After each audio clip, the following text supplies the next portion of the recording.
श्री कृष्ण लीला। द्वापर युग के अंत का समय था। 5000 वर्ष से कुछ और पहले की बात है। मथुरा के राजा उग्रसेन का बड़ा पुत्र कंस अपने चाचा देवजी की सबसे छोटी पुत्री देवकी को विवाह के बाद पहुंचाने जा रहा था। देवकी का विवाह वसुदेव जी के साथ हुआ था। मार्ग में आकाशवाणी ने कंस से कहा, देवकी का 8वां पुत्र तुझे मारेगा। हा हा हा। यह सुनते ही कंस तलवार लेकर देवकी को मारने के लिए तैयार हो गया।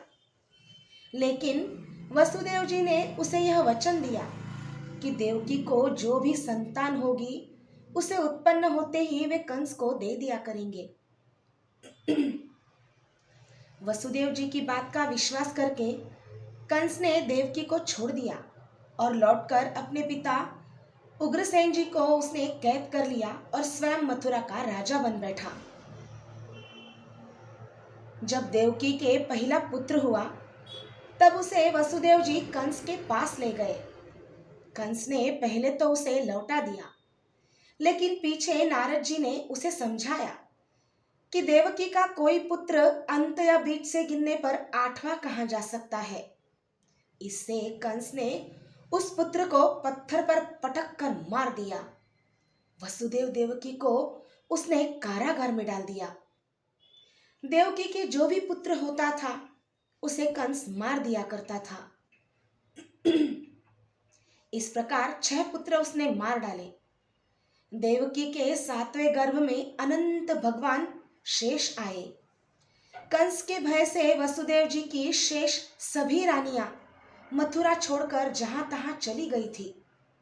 उनमें से रोहिणी जी गोकुल में जाकर वज्रराज नंदिनी के यहाँ रहती थी। भगवान की आज्ञा से योग माया ने देवकी के 7वें गर्भ को खींचकर रोहिणी जी के पेट में स्थापित कर दिया। मथुरा में लोगों ने यही समझा कि देवकी का गर्भपात हो गया।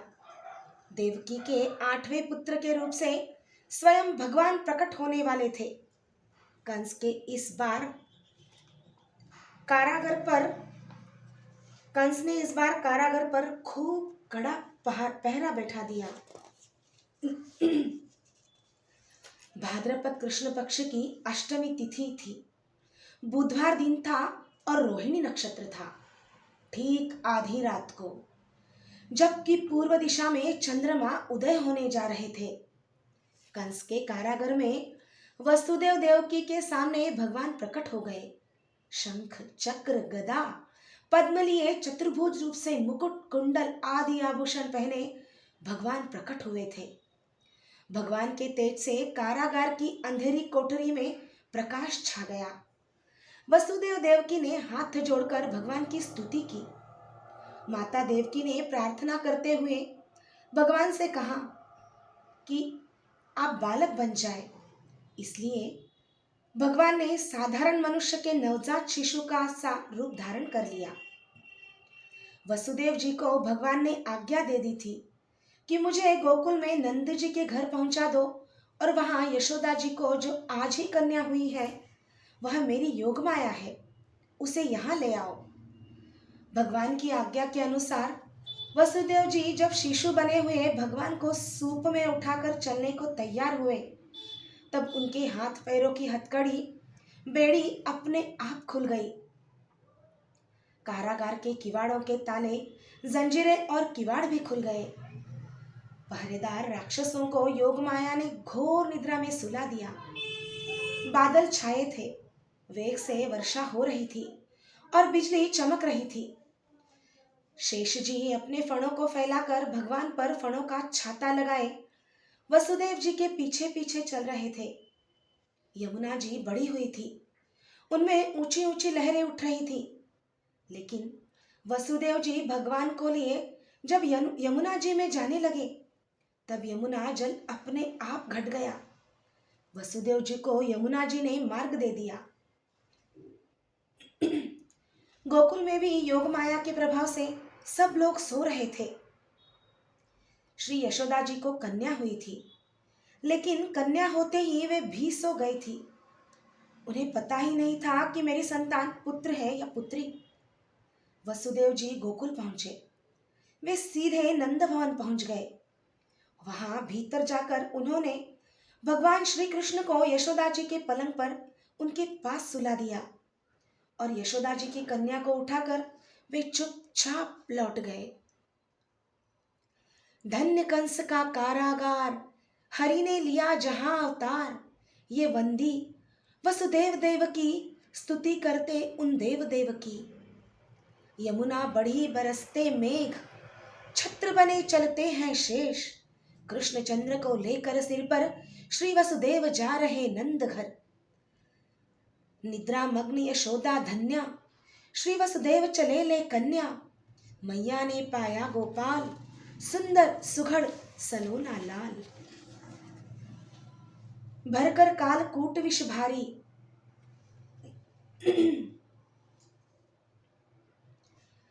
वसुदेव जी कन्या को लेकर मथुरा कारागार में पहुंचे। पहुंचते ही कारागार का फाटक बंद हो गया। हथकड़ी बेड़ी हाथ पैरों में पड़ गई। पहरेदार जाग गए और वह कन्या रोने लगी। समाचार पाकर कंस दौड़ा आया। उसने उस कन्या को देवकी से छीनकर पत्थर पर पटकना चाहा, किंतु उसके हाथ से छूटकर कन्या आकाश में चली गई और अष्टभुजा देवी का रूप धारण करके कंस से यह कहकर अदृश्य हो गई कि तेरा मारने वाला कहीं उत्पन्न हो गया है। यह सुनकर कंस को बड़ा दुख हुआ। राक्षस मंत्रियों की सलाह से आसपास उत्पन्न हुए नवजात बालकों को मारने के लिए राक्षस नियुक्त कर दिए गए। कंस द्वारा नियुक्त पुतना राक्षसी एक दिन घूमती हुई गोकुल पहुंची। श्री कृष्ण जन्म का महोत्सव बड़ी धूम से गोकुल में हो चुका था। जिस दिन पुतना वहां पहुंची उस दिन छठी का उत्सव करके श्री नंद जी दूसरे गोपों के साथ कंस को वार्षिक कर देने छकड़े लादकर मथुरा चले गए थे। पुतना सुंदर रूप बनाकर नंद भवन में चली गई। अपने स्तनों में उसने हलाहल विष लगा रखा था। पलने में सोए श्री कृष्णचंद्र को गोद में उठाकर वह अपने स्तन पिलाने लगी। भगवान उसका दृष्ट भाव जानकर दूध के साथ उसके प्राण भी पीने लगे। पुतना छटपटाने लगी। अपना राक्षसी रूप धारण करके वह भागी और दूर जाकर मरकर गिर पड़ी। उस समय भी श्री कृष्णचंद्र उसकी छाती पर ही चिपके थे। राक्षसी के पीछे दौड़ती गोपियों ने जाकर उनको उठाया और घर ले आई। भरकर कालकूट विष भारी, स्तनमुख दिया वनी सन्नारी। प्राण पिए पय संग चुपचाप, मरी पूतना अपने